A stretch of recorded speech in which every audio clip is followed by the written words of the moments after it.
Hello there and welcome. I'm Bob Proktor. I'm sitting here in my office and I was working today putting together a brand new seminar. And I got working on one aspect of it and I thought, this is so good. It's such a simple idea and yet it's one we miss. How many times have you had somebody say to you, hey, have you got a minute, Bob? Have you got a minute? They don't want a minute. I want you to think about that. I read a poem one time. It said, I have only just a minute, only 60 seconds in it. It was forced upon me. I can't refuse it. I didn't seek it and I didn't choose it, but it's up to me to use it. I must suffer if I lose it, give account if I abuse it. It's only a tiny little minute, but eternity is in it.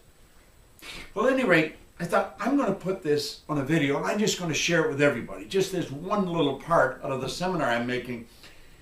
I want you to look at this sand timer and I want you to think about your life. The sand in the top of the glass represents the future. The sand in the bottom of the glass represents the past. Now, do you know, we know what's in the past and yet we can't do anything about it. Do you know what the trick is? You don't know how much sand's in the top of the glass. You may think you have a lot. You might only have a little. Then again, you may think you have a little and you might have a lot. When I was a little boy, I was raised by my grandmother. And I don't know, when I was a little gaffer, she was probably 60, but as long as I can remember, Grandma would say, I'll soon be gone, dear, I'll soon be gone.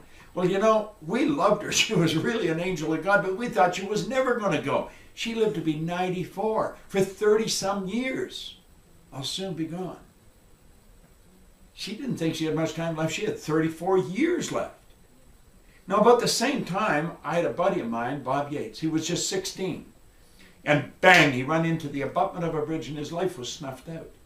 If you had asked him a half hour before how much sand he had left, he would have said at least a half a century. He didn't have a half an hour.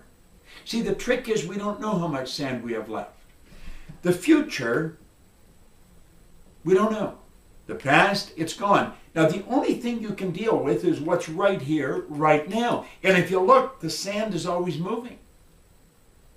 Now, think of this. You see, I was working on that, and then I was working on a graph I've got here on my computer, and I'm thinking of the time somebody said, hey, have you got a minute? Well, they don't really want a minute. Do you know if you're earning $50,000 a year, a minute's 42 cents? A half hour is $12.50. If we take that ahead a bit, if you're earning $80,000 a year, a minute's 67 cents. Half hour is $20. If you're earning $150,000 a year, got a minute? It costs you $1.25 a minute. A half hour is $37.50. So do you see, if somebody said, you want to stop for a cup of coffee?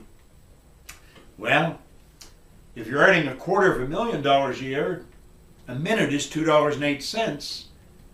Half hour is $62.50. And then, of course, you got the coffee to pay for on top of that. So you see, the point is this. This is all we've got right here, right now. We don't know how much we have left in the future, but we do know what we've got now. And I have found the people that win are the people who make up their mind. They're not going to waste the minutes. They're going to be productive. They're going to make it happen every minute.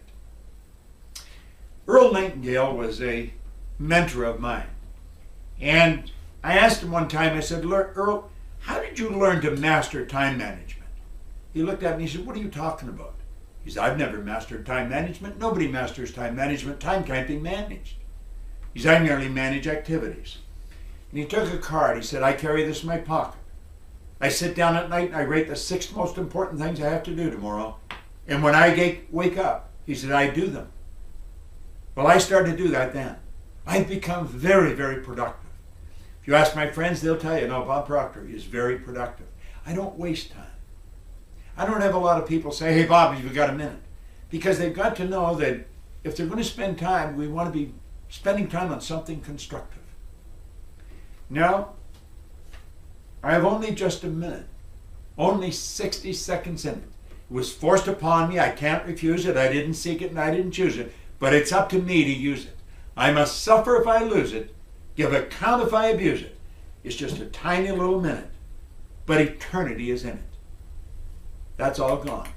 You don't know how much is there. That's all you got to deal with, is right here, right now. I want to make sure that you're sure of what you're doing with your time. Don't waste your time. Everybody gets the same amount. So it's what we do with it that makes the difference. This is Bob Proktor.